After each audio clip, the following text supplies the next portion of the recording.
Hey there! Are you interested in getting access to the recordings of my monthly masterclass hangouts, where we do deep dives into different travel hacking programs? If so, please check out the Patreon at patreon.com/geobreezetravel. Patreon members will also get to vote on the charity of the month, because in case you didn't already know, all of the Geobreeze travel income gets earmarked for donations to different nonprofits. That includes the income from the monthly hangouts, coaching services, and credit card affiliate signups. Links to all of those are available in the show notes. This week's Patreon shoutout goes out to Corey. Thank you so much for being a part of the Geobreeze Travel Patreon community.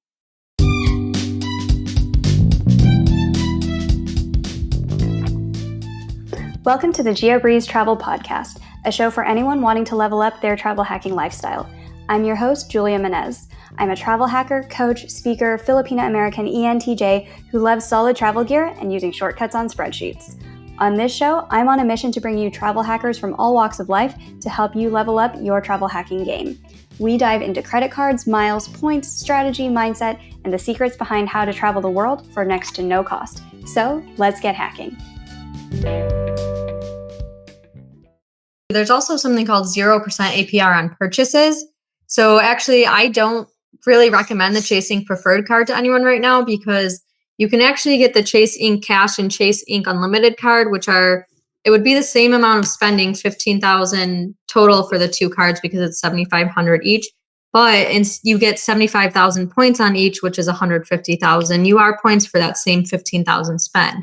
The perk of those right now is also that there's 0% APR on purchases. So essentially, we could open that card, meet the spending, and then we have 12 months of no interest. So I wouldn't even have to do a balance transfer for 12 months because I have 0% interest APR on that. So if Lisa could go back in time, she would open up those two cards. Yeah. Hello, travel hackers. You just heard a clip from Dave and Lisa from Basic Travel Couple. Today's episode has so much packed into it. We talk about real estate side income, digging your tiny car out of the snow for 2 hours right before you need to catch a plane, how to travel if you are in a wheelchair, and the crazy story of how Lisa ended up in that wheelchair in the first place. If you want to hear even more deep dive insider travel tricks, make sure you join our monthly masterclass hangouts. Each month, we dive into some specific award programs, and this month for June, we are covering how to get those lucrative statuses with Marriott, Hyatt, and Hilton. Also, if you join the Patreon, you get automatic access to the masterclasses each month, and you can even access recordings of the sessions, including past events. Links to sign up are in the show notes, and now, on with the show. Hey Lisa, hey Dave, welcome to the Geobreeze Travel Podcast. Hey, thanks for having us. Yeah, thank you for having us. Of course, I am so excited to have you here today. So before we jump into all of your different travel hacking knowledge, tell us a little bit about yourself and your backgrounds and how you got into the lovely game of points and miles. Well, it all started on one rainy day in Key West when we were sleeping on a friend's floor and realized that there has to be a better way. This led to us really going down a rabbit hole of saving money. We started extreme couponing and filled our whole house with shampoo. Like, no lie, we had over 300 bottles of shampoo covering our whole counter. And we had realized there's really nothing we could do with all this shampoo. So we donated like 99% of it. And then we figured out how to apply those same strategies to points and miles and to earn points and miles from credit cards. I definitely thought you were going to say you were reselling the shampoo and like you had an eBay store or something with all of these shampoos that you bought for cents on the dollar. But no, you acquired shampoo and then you donated it. Yeah, I actually did. I did kind of sell it at work, but I donated all the proceeds I was doing a half marathon for St. Jude. So I donated all of that money to St. Jude, which was kind of cool, I guess, but wasn't into reselling at that point. There's only so much shampoo you can use. Yeah. And travel is much more fun. For sure. So how did you make the transition from extreme couponing with more shampoo than anybody can use to using points and miles and learning that game? So we actually used to go to these classes locally here in Buffalo that would it was like a date night kind of for us where you got to learn something about finance, and it was like they would throw in finance and complimentary drinks. So we would just treat it as a date night. So I think the one class we went to was to learn about credit scores. And in that class, they mentioned that opening up too many credit cards will hurt your credit. And a girl in the class was like, excuse me, no, that's not true. I've opened like 100. I don't even know. She said some obscure number.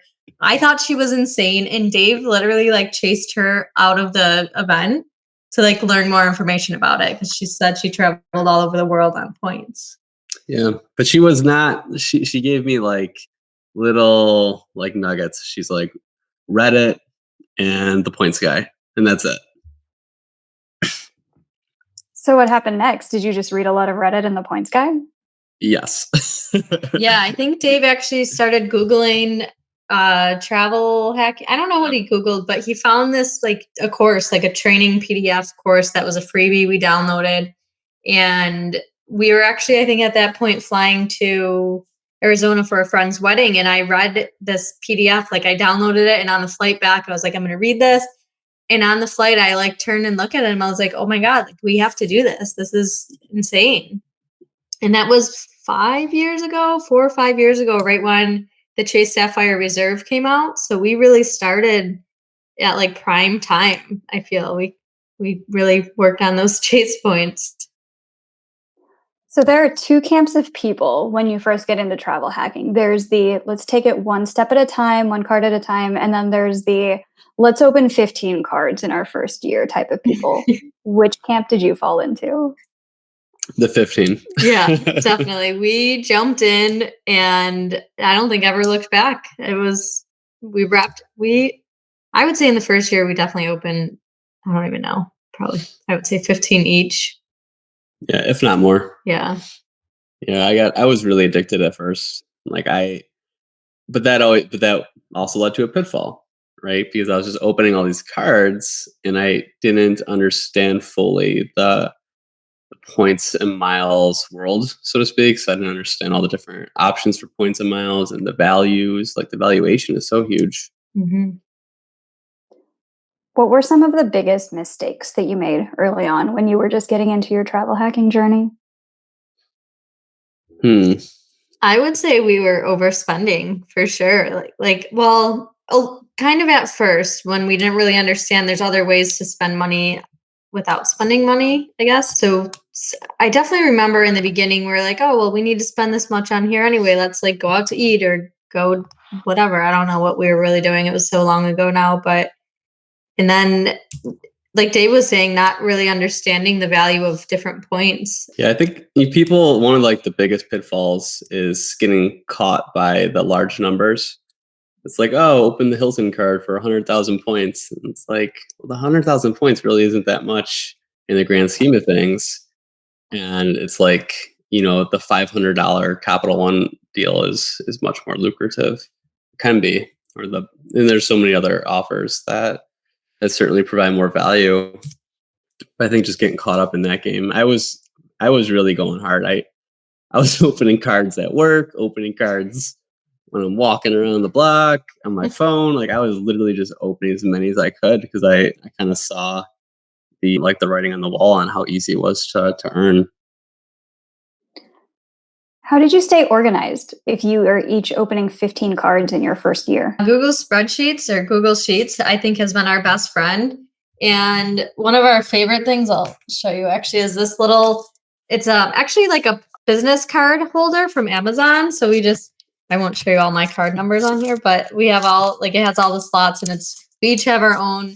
Dave actually got it for me as a gift. We each have our own little book of credit cards that we kind of keep track of along with our spreadsheets. Mm-hmm. That's awesome. I dump all of mine in a drawer. So you're doing better than I am. I like this little sheet. It's great. And then actually, I'll even say a tip here because I actually take photos of every page on my phone. So if you were ever traveling and a card got lost or stolen or whatever, you actually have all of those numbers on there. And if I was ever out somewhere and needed like a different card to order something online, you have access. So that's my tip. Do you ever have any concerns if your phone gets stolen? I guess I've never really thought of that because I have a password on it, so I could always erase the phone if need be. I don't think I would do it if I didn't have my phone locked, but I guess no. I guess we're not too secure in the basic travel household. Although, if you really wanted to, you could put those photos into like a secured app or something. They have those for sure. I know they use those at my work. Yeah. Nice.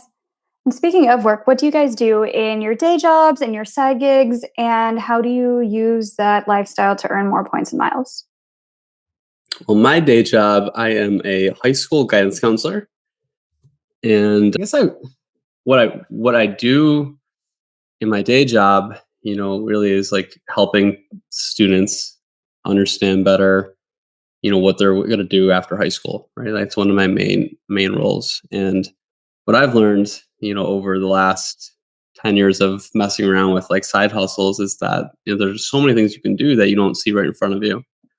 For example, Lisa and I went down the real estate road a few years ago and we bought a rental property. So now we manage that and we're looking to build on that. We also started a reselling business. We try to buy different items and resell them. And what else do we do? We definitely have another business venture. Oh, our travel blog. I was literally like sitting here, like I know we have another one too, but I couldn't. Yeah. And that's the thing, like especially in my day job. I think it's just our full life. It's not even like it's a side hustle. It's our life. That's so true. But yeah, so when we first met, I was working at a health insurance company, and I think once we started traveling more, travel was a huge passion of both of ours, really. And since we couldn't afford it, my job was fine at the time. But then Dave has great holidays and summers off with his job, so I wanted to get more of that. And I decided to become a flight attendant because it was kind of always my dream job. And so I became one 6 months before COVID hit. So I haven't worked in the last year and a half, which actually has been a blessing, I would say, because it's enabled me to focus my days on our real estate business as well as our travel blog and reselling. So it's really kept me busy over the last year. So whenever travel picks back up and then you're working as a flight attendant again, does that come with any cool perks or anything so that you get to use that as a travel hack to fly for free and then you guys just have to focus on hotels? Yes, there are tons of perks being a flight attendant. It's called non-revving. So non-revving is essentially hopping on any flight you kind of want on standby. There are like pay the taxes and it's called a Z fare, but they're pretty minimal. We've definitely used it to reposition. A lot of the times though, we do travel during peak times. So sometimes we have to have backup plans in case we can't get on a flight because like Dave has to get back to his job and there's a time constraint. So it's not very flexible in that sense. But I would say the biggest perk or travel hack of that is the flights. Yeah, and that's where the Southwest Companion Pass comes into play. Yes. It's always the ace in the hole. For sure. So does this travel hack where you get to travel on Z fares and everything, that applies to your +1 as well?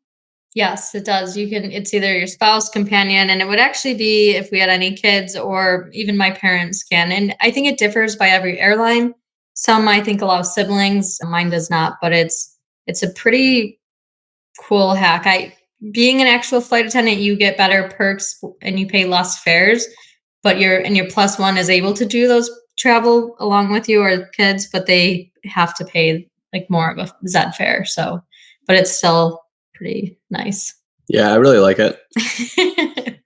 That is an awesome travel perk. Mm-hmm. Tell us about your travel blog too. Have you been able to monetize your blog? Yeah, we worked so we've had our travel blog for 4 years, I think now, is when we came up with the idea to start it. And I feel like we've just worked the last 3 years without really earning any money. So it's been nice. We finally have some affiliates with credit card companies. We have I think we have like Amazon affiliate links, and I would say those are our biggest monetized revenues for the travel blog. Awesome. What kind of content would we find on your travel blog? Is it more miles and points content? Is it more what to do in a particular destination? What would we find there? Yeah, all sorts of stuff. We really anything under the travel and finance sun. I like to do trip reviews and talk about how we use points and miles to go to a particular destination. Recently, we did something really crazy and spontaneous that we would only ever be able to do with points and miles, or that maybe I only would do with points and miles. Is we flew to Portland, Oregon on Southwest Points, rented a car using the Chase UR portal, and drove 3 hours to Bend, Oregon, to visit the last blockbuster left on planet Earth. So I wrote a trip report about that. And we try to keep everyone up to date that follows our website on the different changes with credit cards and rewards and what's new and going on with the different card options out there. And they were pretty big on some like bank account bonuses and other ways to earn some extra income. So 2 years ago, I broke my leg and I was reading a lot of articles about, how to earn money from your couch, because that's all I could do was sit on my couch. And I think I did like earn $1,000 this month, or, just ways. I feel like over the last, especially this past year with everyone's financial situation in the pandemic, we have come across a lot of people struggling. And I think travel hacking has not only opened our eyes to travel, but also additional income sources. And, I think I also wrote an article of how we paid off like $40,000 in credit card debt in 8 months. With travel hacking was a huge part of it. So I would say it's a lot of travel and a lot of finance, which I don't know if you really get that from a lot of other blogs. We kind of like to hone in on that because I think that's more relatable to the everyday world and how many different ways you can utilize travel hacking and points and miles and things like that. How much debt did you say you paid off? 45,000. That was not all. Sorry, that was not all just credit card debt. Yeah, that was most of it was from our rental property renovations that we did on 0 interest credit cards. But we did a mixture of, I would say like 8,000 was cashing out points. We did bank account bonuses. I was donating plasma because I had COVID antibodies, and you made like $100 every donation. I forget what else reselling was also a big part of it. I feel like that was the majority of what we did to pay it off, but it really kind of snowballed super fast once we started focusing on just getting rid of it. Mm-hmm. Was this debt intentional? Like it was an investment because you knew you were going to make money off of the properties, or was it accidental where like consumer spending got away from you? That's a very fair question. That's why I said something, because we're not just spending crazy amount of money on our credit cards. It was when we purchased the rental property, we had to put in quite a lot of money in renovations to bring it up to speed, which was really great for accruing points and miles. But we were really intentional with 0% offers and working the balance transfer options to kind of make it happen, because we weren't in a position to do it otherwise. Yeah, and I will say there was one other, so most of it was from that, and then there was another 10,000 when I was in college. I studied abroad in Australia, and I took out a loan for that 10,000, and I didn't understand credit or loans and all that back then. So over the years, I paid off this 10,000, and I still owed that much money. So when we started travel hacking, I realized I could just put this on a 0 interest, stop paying interest, and then I just kind of lumped that into our payoff debt. But now that's paid off, and it's crazy to think I paid double the amount for that loan, like in 12 years ago. How long? I don't know. Longer than that. It is crazy. That's also another thing that I write about, is just teaching people about financing, like the underworld of credit scores and how credit works and how interest works, because there are so much misinformation out there. And I really love when people message me and ask me those sort of questions, because I know that, and they're not teaching this anywhere else, right? Like this isn't something that's really taught in school. So it's another thing that I try to do in my day job is teach students about financial literacy. And, it is crazy what happens with, if you're not careful with credit cards and you start to overspend or get that sort of like lifestyle creep. Mm-hmm. For sure. So when you guys were putting together this strategic plan of, okay, we're going to invest in some real estate properties, we're going to do renovations, and then here's how much we're projected to make in income. We have to put together some different zero balance transfer or 0% interest rate cards. What is the thought process behind that planning? Can you kind of walk us through, like, if you had to do it all over again, here's what you should plan for? It's a very great question. I want to say unexpected purchases or surprises for sure. Especially, I don't know, like the whole rental property career, I guess, is very, there's a lot to it. That's for sure. And I think that going into this house, we knew there was going to be a lot of work. We didn't know it's going to cost as much for that amount of work that we had to put into it. So that was certainly a surprise. So I guess really understanding like what you're getting into if you're going to go down the rental property route, and having somebody qualified to go in and really give you good quotes from a solid contractor, or shopping things out with a bunch of contractors to get a really good idea what the price is going to be.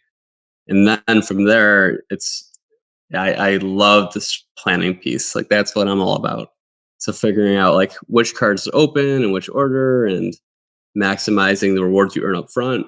And then because of the fact that you can do 3% balance transfers, and if you really think about it, with the rewards that you earn, especially on welcome offers, you're going to be ahead as long as you can pay that off in the 12 months, even if you pay a 3% balance transfer. So, seeing the full picture versus taking out a traditional loan.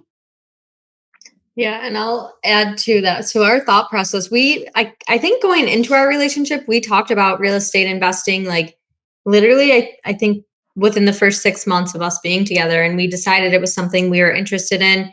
My dad's kind of dabbled into real estate, and I learned a lot from him, and we were both on board. So once we learned kind of how to travel hack, we fell off that real estate spectrum for a minute, but then we decided when you start, real estate is its own business, its own entity. And I wanted to make sure that when we were getting into this new venture, that we had, our own tax, like EIN and we turned it into an LLC just on our personal preference. But that opens up a whole another opportunities for business credit cards, which also, there's, I think business credit cards are a whole nother ballgame because it doesn't report to your personal credit report, and you can utilize all these 0% interest and balance transfer offers. So we already knew we had that in our back pocket just from learning about years of travel hacking. And then like Dave was saying, our strategy was, which cards are we going to open for the benefits based on the spending? And we would just buy all the materials on the cards and then kind of go from there. If we had more spending, we would just open another card, and we kind of went that route.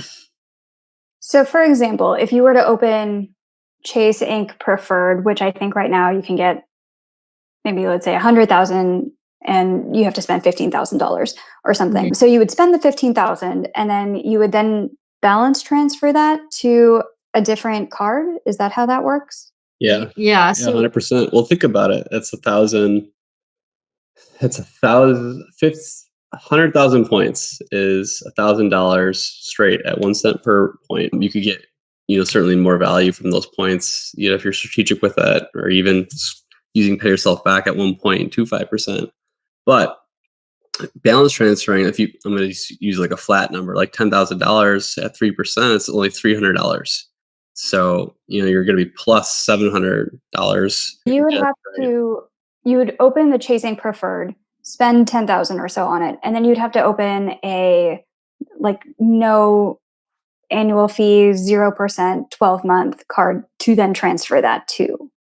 Correct. Although most of our credit cards, or I think maybe because we have so many credit cards, they are constantly sending us emails for balance transfer offers. So we didn't have to open up any new cards to do a balance transfer. We each had like 4 or 5. Mm-hmm. Back in the day, I still don't understand this. On a teacher's salary, and teachers in New York do not make a lot of money.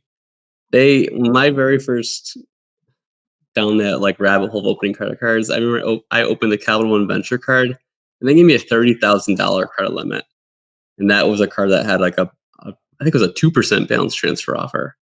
So if you're really strategic with that, the numbers make sense.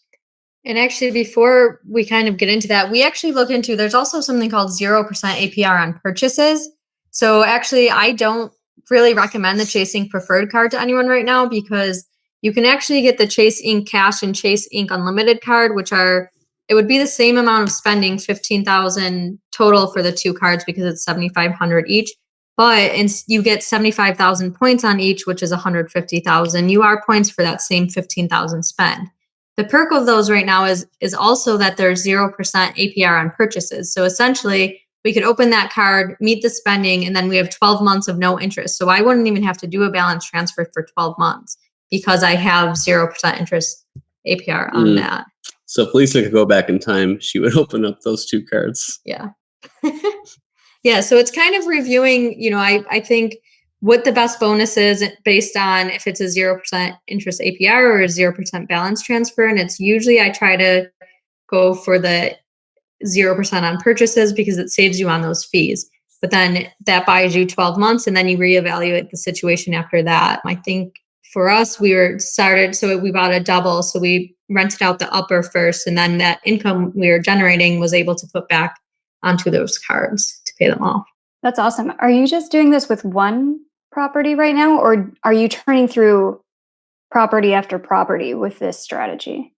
Right now, we just have one. We're looking to purchase another, but we kind of wanted to pay off the renovations from that property first. And we're actually getting married in June. So we haven't bought another property because it's a lot of work. And the wedding is also a lot of work. So right now we're focusing on wedding expenses, honeymoon, and that. But I think after that, we'll be getting, I think, into the more properties. Congratulations on the wedding. Thank you. Where are you going to go on your free honeymoon with all of these points that you've racked up? So Dave I think he just found out he changed jobs last year and he has 7 weeks off. So I think we're going to try. I should be able to get probably at least 5 to 6 weeks off. I might be able to get all 7, but we'll see. But I definitely know the Maldives is like one of our top spots. South Africa. Dave really wants to hike Mount Kilimanjaro. And what else? Well, my game plan is we are definitely going to be flying Q Suites, and I would love to do a stopover Qatar or go to Dubai on the way because I want to go to the Al Maha property, and I've got a ton of Marriott points that I'm looking to burn. Mm-hmm. And then from there, definitely going down to the Conrad Maldives. And that's just a place that we've always wanted to stay. And we have over 1 million Hilton points. And I think last time I counted like 12 free night certificates. So we have a lot of Hilton to use this summer. Yeah. And as you know, all of these certificates are going to be expiring. How did you get 1 million Hilton points? Is that just credit card signups? Did your entire renovation go onto Hilton cards? What is that? I feel like our entire renovation did go on Hilton cards, but we each did. So when the Hilton Aspire card came out, I think we each had like the Hilton Honors card that they were offering an upgrade offer with points. So we were just able to upgrade it. And I think we did do some renovations, like the spending that we needed to meet. And then I feel like we had the Hilton business card. I feel like there were like 4 or 5 Hilton cards we had at this point in time. No, we each had 4 or 5 Hilton cards. And then what happened was, I think it was 3 years ago, Hilton had completely rebranded, or Amex rebranded the whole Hilton brand. So you were able to get all of the bonuses twice. So we had already earned this huge stockpile of Hilton Honors points. Then they released a whole new rebranded Amex Hilton brand. And they offered all those upgrade offers. So we upgraded all of our cards to like the Aspire and the Surpass and earned another 400,000 points each. So, we really crushed Hilton welcome offers the last few years. That's incredible. So many different Hilton points. That's so cool. I feel like the main reason, so our wedding was supposed to be last year, and one of the biggest reasons I wanted to reschedule it was just because of the honeymoon. I didn't want to have to wait a whole year. And I feel like because no one can travel last year, that was a big deciding factor on, if we could use our points or not. And we essentially just decided to move and wait a year. Yeah, so we're open to ideas. I mean, we're kind of last minute planning this because we did have to postpone the wedding from last year to this summer. And so we've been kind of shotgun approaching this revamped wedding. And sadly, the honeymoon has not had as much planning put into it. But I have kind of like a rough itinerary. I definitely want to do Dubai. Q Suites is definitely going to happen. Conner and Maldives, Kilimanjaro in Tanzania. And we're thinking maybe India or Seychelles, because we're going to be in that area. We talked about mistakes early on. I think one of the biggest mistakes we made early on in traveling with points and miles was just going to places that we wanted to go just to go there without geographically being smart about it. Mm-hmm. Like one time we went from Iceland to northern Finland on like a really tight schedule just because we wanted to sleep in a glass igloo. It was cool, but it was a long journey from Reykjavik all the way up. I think it was like Lapland, Finland, in the middle of nowhere. What do you fly into, and how do you get from that airport to that igloo? So this is funny because I've done this multiple times on trips, but I just assume you fly into Helsinki and we would rent a car and drive up to Lapland. Well, come to find out, Dave is questioning me because he's better at geography and figuring out all the routing and those details. It was like a 12-hour drive. So we realized that we had to book another flight because we only had a couple days in Lapland, and we flew from Helsinki to somewhere. So I don't remember like what the name of the airport was. It was a small airport. There was like 2 flights in and out a day. And then I think we rented a car, the smallest car possible. Like, was it a Yaris or something? It was this cute little car, but in Finland, there was like a ton of snow. We got stuck in a ditch and almost missed our flight home, which I think we had 4 legs because we had to fly back from Lapland to Helsinki to Reykjavik to JFK to Boston, one of the two, and then to Buffalo. So if we missed that one flight, and they weren't all like a one itinerary trip, it was multiple legs we individually booked. So we would have been like in a lot of trouble. Not made it home. True. But yeah, so I would say you have to fly into Helsinki and then into Lapland. And then I would suggest renting a car, but you would have to rent a car. Yeah, and then driving up to the igloos. Mm-hmm. How cold was it? Well, it was cold. Iceland, I think, was colder because we came from Iceland, which was free. Like we would wear like 7 layers of clothes and it was cold. But I felt like Finland wasn't as cold. Yeah, you weren't the one underneath the car digging out the snow. So it was pretty cold. Oh my gosh. All right. It was crazy. We like drove head into a snowbank because we couldn't see anything. It was like a whiteout snow thing. And we were trying to hustle to get to this breakfast at the hotel at the Glass Igloo. They had like a main area where you go for breakfast.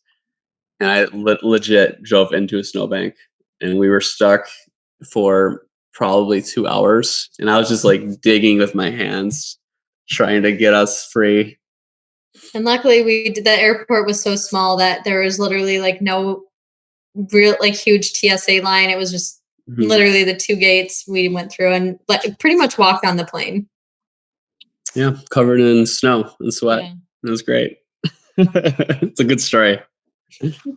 This doesn't sound fun to me. I always travel to places that are warm where people are. I mean, I have been to Finland. It was in August. But yeah, whenever people are like, oh, do you want to see the Northern Lights? I'm like, is there a way to do that from the equator? Because I'm just not a cold weather person.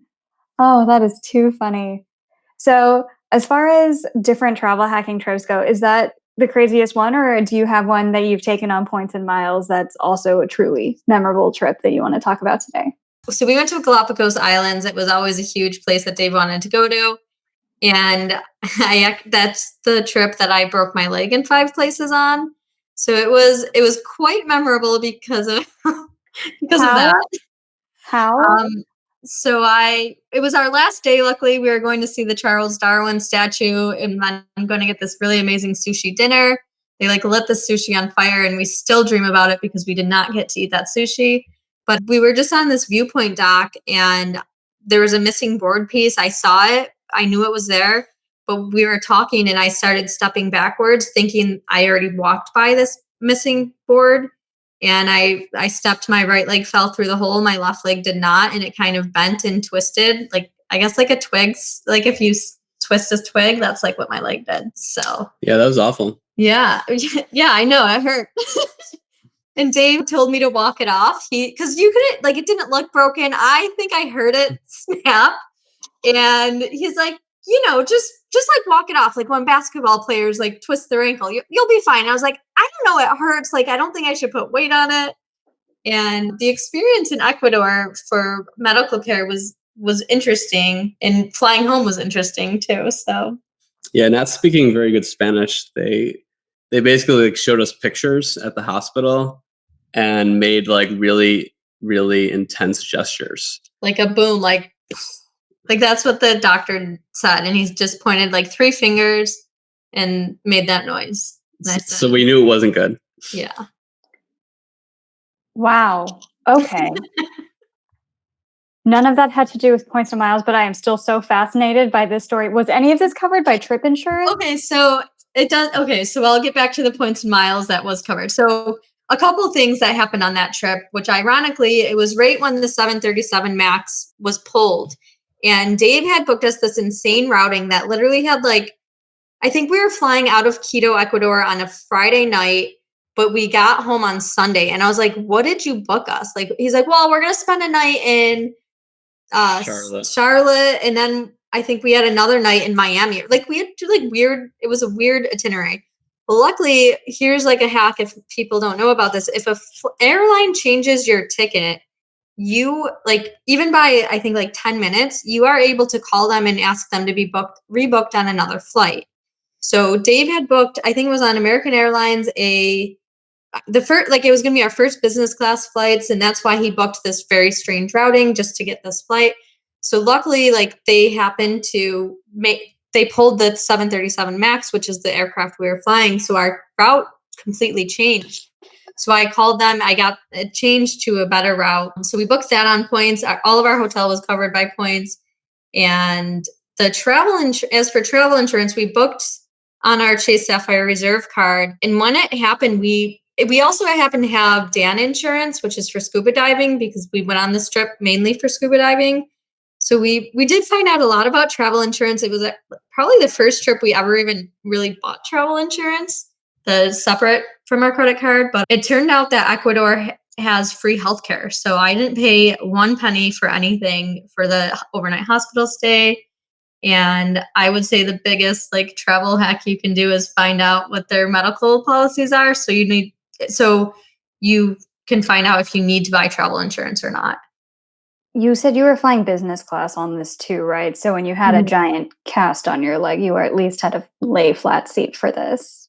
Yeah, I did I think from Quito to Miami, but then I remember the last flight back to Buffalo, it was a completely full flight and they had to they put me on the aisle wheelchair on it. Like I didn't know that was a thing before, but I had to sit, I think, in a middle seat, and that was not fun. I was literally crying. It was horrible.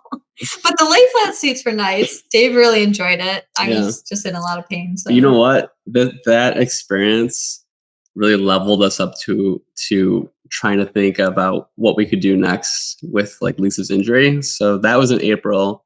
And then July was just a few months away. And we're like, we got the summer. We had all these great plans. And we're trying to figure out what we can do or like what's possible. So Lisa started getting crazy with transfer partners and found like a last minute booking on ANA first from Houston to Tokyo. And we legit rented a wheelchair, and I pushed Lisa around Japan in a wheelchair for like a month. We went everywhere. We did like all of Tokyo. We went to Osaka and Kyoto and Hiroshima and Mount Fuji. And then we even hopped over to Singapore and the Philippines. And like this wheelchair has probably been more places than like most people have traveled because we just brought it all over the world with us. Using points and miles, of course. That's so cool because I bet a lot of people are like, oh, if I'm in a wheelchair or I need somewhere that's like more accessible for traveling, you wouldn't think about just going through a lot of East Asia, Southeast Asia, but turns out it's pretty accessible if you're in a wheelchair and just need to transport that way. Yeah, Yeah. people are so nice too. Lisa had just started to get like some cell mobility in her leg, and she was walking, small bits at a time. And we did a walk up to this Monkey. some sort of monkey sanctuary I think it was in Kyoto or Osaka. And it wasn't like a hard climb, but it was just steep at some points. But we left a wheelchair at the bottom, and somebody, like, it started to rain out a little bit, and somebody randomly came and like put plastic over and left a note and like kept it dry for Lisa when we got back. Yeah. And that was just like a small story. Like, everyone was just so helpful and accommodating in all three countries: Japan, the Philippines, and Singapore. Yeah, and I think too that trip really helped like accelerate my recovery because it kind of, I wanted to walk. It was, I think, 10 weeks after I broke my leg. And the main reason we brought a wheelchair is because 6 weeks after I broke my leg, I had a friend's wedding in Italy, and I did not bring a wheelchair. I just got my cast off. I had a walking boot. Dave couldn't go because of work, so I went with my sister and a friend. And I remember how hard it was to get around on crutches in Italy. And I wish that I had brought a wheelchair. So I think just for people to know you can rent wheelchairs and then take them with you. If anyone is injured, it shouldn't stop you from traveling because I think it'll help your recovery. True. And I got to go work out. These are such good stories. And I feel like they're the most non-basic travel stories ever, even though your blog name is Basic Travel Couple. So. True. Well, we were pretty basic when we started the travel blog. We just, we had the idea to travel, and we were, your basic 9-to-5ers. We both had desk jobs or teacher job, desk job. And we wanted to teach people that anyone can travel the world, and we were going to show the basic ways to do it. So that's kind of how Basic Travel Couple was born. And look how far you guys have evolved. Look how far we've evolved. Well, with all of the travel hacking knowledge that you have gained through all of these different experiences, what's the number one best piece of advice that you have for listeners today? Really kind of do some reading before you just dive right in and start applying for a bunch of different cards, because there are rules to kind of follow, and there's certain cards you want to get before others, like the Chase 524 rule.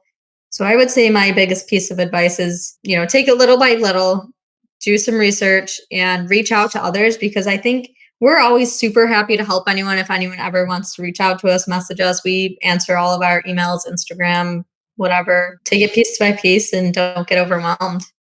Yeah, my advice is to definitely have a plan. Don't open up all the credit cards and then find yourself in a situation where you have to spend thousands of dollars just to get a sign-up bonus, and you're trying to buy. You're forced to either buy stuff that you don't need or to sacrifice earning that welcome offer.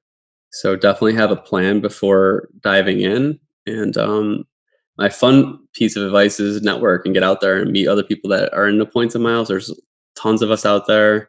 Mm-hmm. And if anyone's ever heading towards Buffalo, New York for some chicken wings or to see Niagara Falls, which is also 10 minutes from us, definitely shoot us a message. We love meeting up with people. Mm-hmm. And that is a great segue into our next question. As far as networking and getting to know other people on the internet in the travel hacking community, can you give a shout out today to somebody that you would recommend listeners check out for awesome travel hacking advice? Yeah, we'll give a shout out to the Roaming Rosos. We actually met them at a networking event, funny enough. I don't know if you know who Kara and Nate are, the YouTubers. We went to their 100 country party and we met Mackenzie and Sebastian. And they just recently launched their travel blog, the Roaming Rosos. So we'll give a shout out to them. They have a lot of great flights and tips and hotel hacks also. Awesome. And where can we find you guys on the internet? We are all over Basic Travel Couple, I would say. So our website's basictravelcouple.com. We're on Instagram, Twitter, Facebook, all Basic Travel Couple. I think Twitter is Basic Trav Couple. Yeah. And then our Facebook group, our Facebook Insiders group is Basic Travel 101, Points, Miles, and More. So we're most active in the Facebook group and on Instagram, but you can find us really anywhere. Awesome. Well, thank you so much, you guys, for coming onto the show today. We learned a ton of different things about Maybe it's okay to go into debt if you have a good plan for paying it off and it's for an investment real estate property. What countries are pretty accessible when you break your leg in 5 places? How to get to the northern edge of Finland, sleep in an igloo, and still make your flight on time, even if you drive straight into a snowbank and have to dig yourself out for 2 hours. These stories were amazing, you guys. Thank you so much for coming onto the show today. Thank you so much for Thank having you. us. And I do actually want to note we are going to be launching a course. June 1st, I believe, is our new launch date. So be on a lookout for that. It's going to be like a training, almost like a YouTube kind of course to teach people step by step how to travel hack. Perfect. Thank you so much Awesome. again for having us. Yeah, thank you. It was a great time.